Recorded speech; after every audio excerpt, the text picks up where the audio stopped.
This week is Rivalry Week, and here is Newbie Sports. We're going to skip the title card today, and I got my laptop here with my notes because today's going to be a little different. We'll explain why in a bit. But we're going to start with predictions.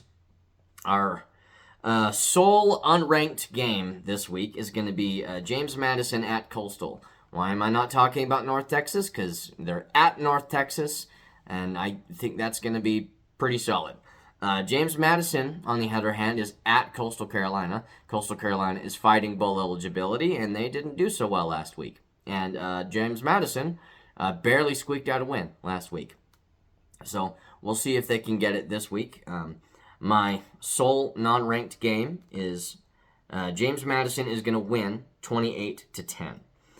Going up the list, SMU at Cal. I'm having SMU win that 38-21. I think that's going to be pretty solid. I'm gonna start with the top of my list now, and we're gonna get to this next game last, and because I think that's going to be the funnest one to talk about. 13 Utah at Kansas. I'm actually gonna have Kansas win this 34-31. I don't think Kansas is a terrible team, and Utah showed that when you strike them, they bleed. And I think their season's already over, but I think they're going to pick up their third loss this weekend against Kansas, at Kansas. Ole Miss at Mississippi State, the Egg Bowl. I'm going to be controversial with this one, too. I'm going to pick Mississippi State to win this, 36-33. Mississippi State is not a bad team, and they've played very tight with basically everyone they've played.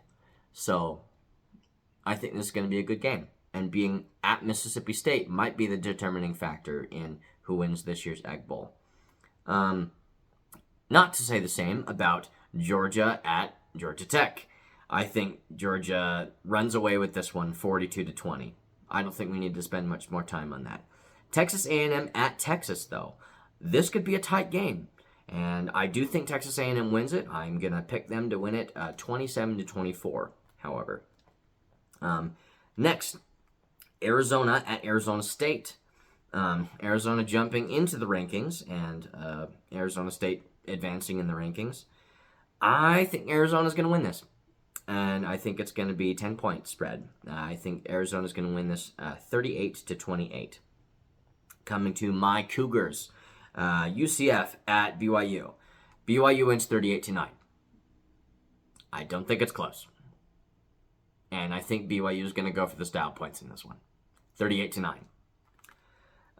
Ohio State at Michigan. I think Ohio State's going to pick up the win in this one. 24-17. It's been a while since they've won, and I think this is the opportunity for them to show that they are the team that they've shown that they are the whole season. Either that or they'll get exposed. But, yeah. I do think Ohio State wins this, beats Michigan, ends Michigan's season definitively. Ohio State wins 24-17. Miami at Pitt. I'm going to pick Pitt to win this one, 24-20, definitively ending Miami's season. Don't need to talk about that any further. I think Miami is overrated, and it's going to be at Pitt. I think Pitt's going to be able to handle this one. Oregon at Washington. This is important because if Oregon loses this game, it could be detrimental to their season. With all the other movement that happens, it could put them on the outside. But I do think that they're going to win this handedly still. Oregon 44-27 for Washington. Oregon wins. LSU at Oklahoma. Still going the controversial route. I think LSU is going to win this. I think Oklahoma, I'm not convinced of them. I'm not convinced of Bama either, by the way, but we'll get to that. I think LSU wins this 21-17. And if I'm wrong about that one, I'll be okay. But I'm pretty sure that that's how this is going to happen. And Vanderbilt at Tennessee. You know, Vanderbilt's one of the only SEC teams that I genuinely want success from. I don't think they're winning this one. I think Tennessee gets this 38-33. I don't think that's enough to get Tennessee into the playoff picture. got to make your field goals. Got to make your field goals. They would have beaten Georgia. Georgia could be possibly looking on the outside, looking in at this point if Tennessee had won that game. But got to get your field goals. Got to get your field goals. But I do think Tennessee wins this. Virginia Tech at Virginia. I think Virginia wins this 32-24. And last but not least, 10 Alabama at Auburn. I'm going to pick Auburn to win the Iron Bowl, 30-24. Auburn is fighting bowl eligibility. It's at Auburn, and I know that they've had every opportunity to win and then just lost.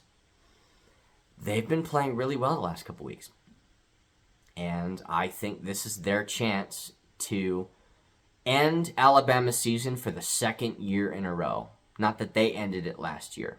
They didn't. But I think Auburn has everything they need to be able to pull the upset win here. Will they? I think they will. But we'll see.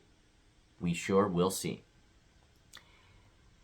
And now, have something a little bit more serious to talk about, but before I get to the serious bits, tomorrow's Thanksgiving. I am very grateful for this channel. I'm very grateful for the likes and the comments that have been on many of my videos. It's not been a lot of engagement, but I've had some views, and that's been very humbling to see. And I'm grateful for the chance that I have to get my sports talk off my mind, that I can share my thoughts with anyone who wants to hear, and maybe this channel will grow. And I'm thankful for all this, and I'm thankful for my Cougs.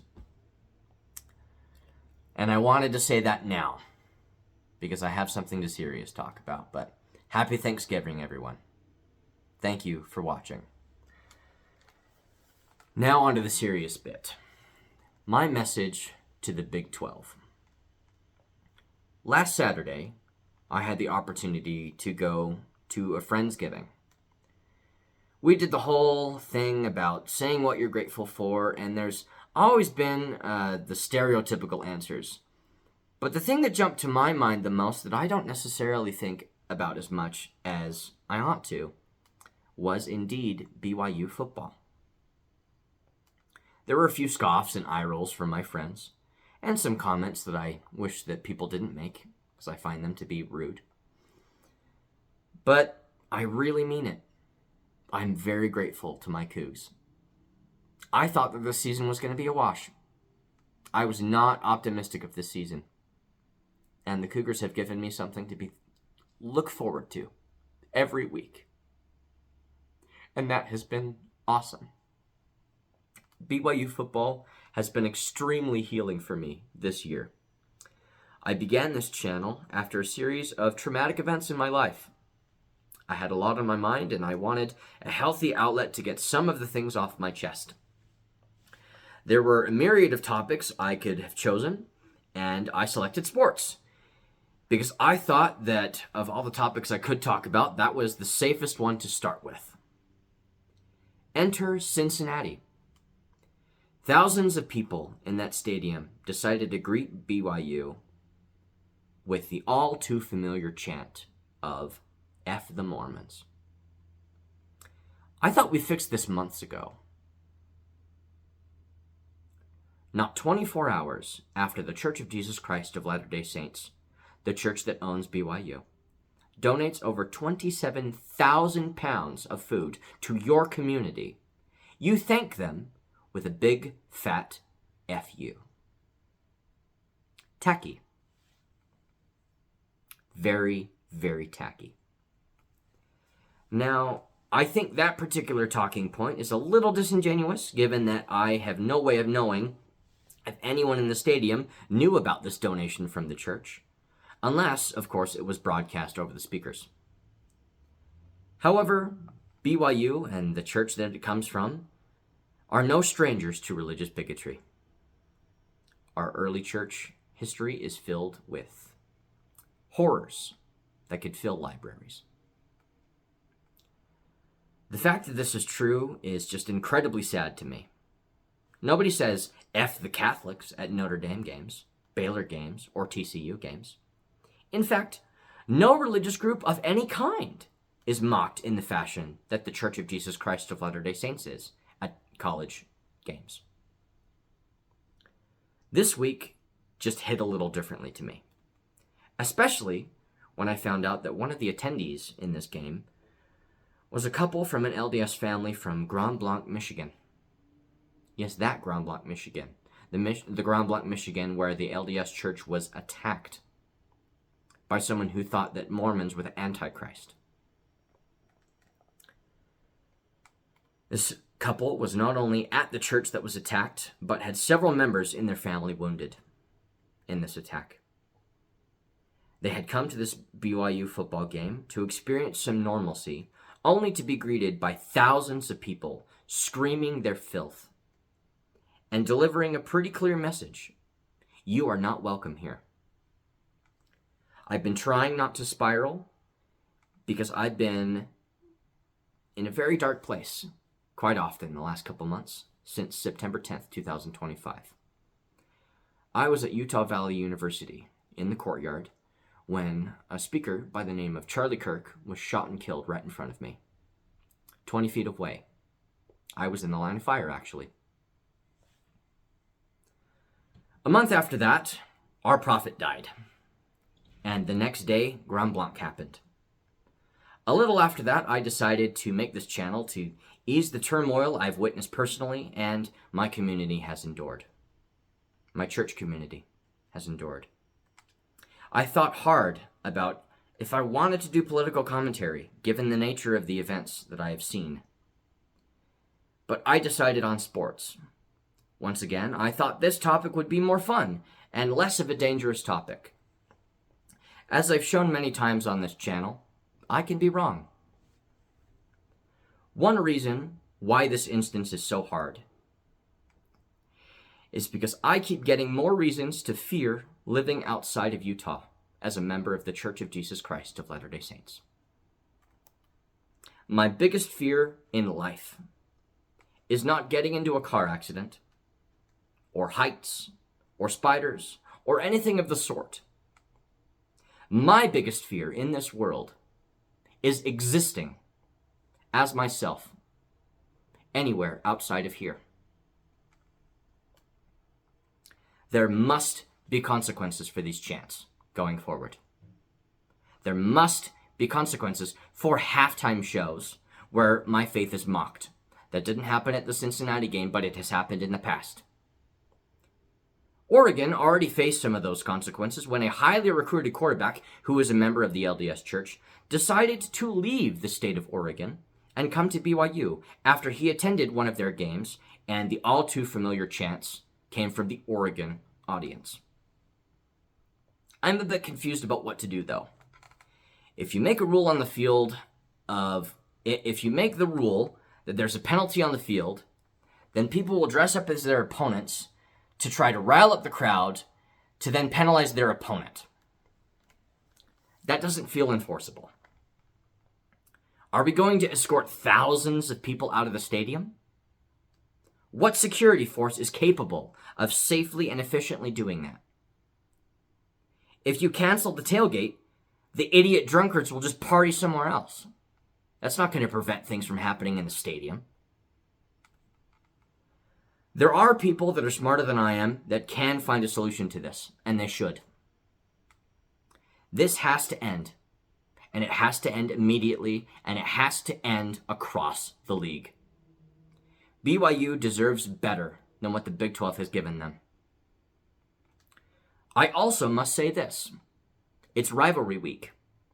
Way too often, there is legitimate hatred of our fellow men because of the color of the clothes they wear on game day.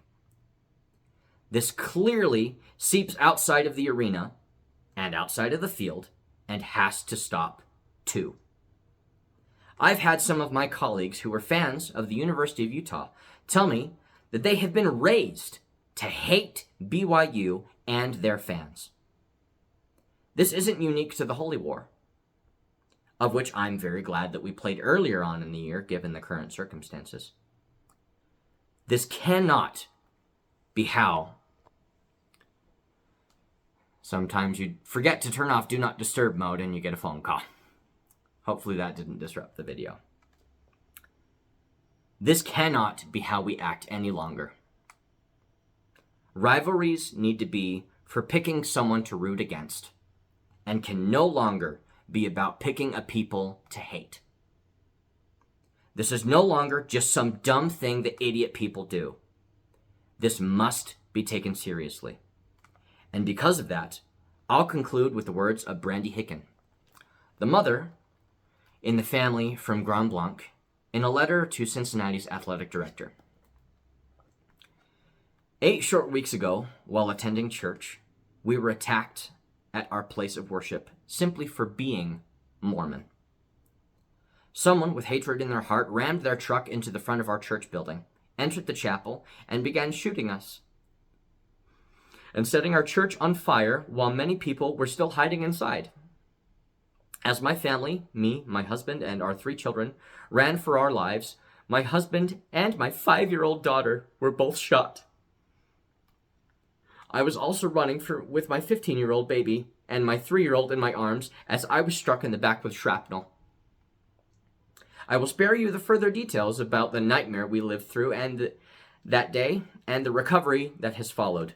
But miraculously, me and my family all made it out alive.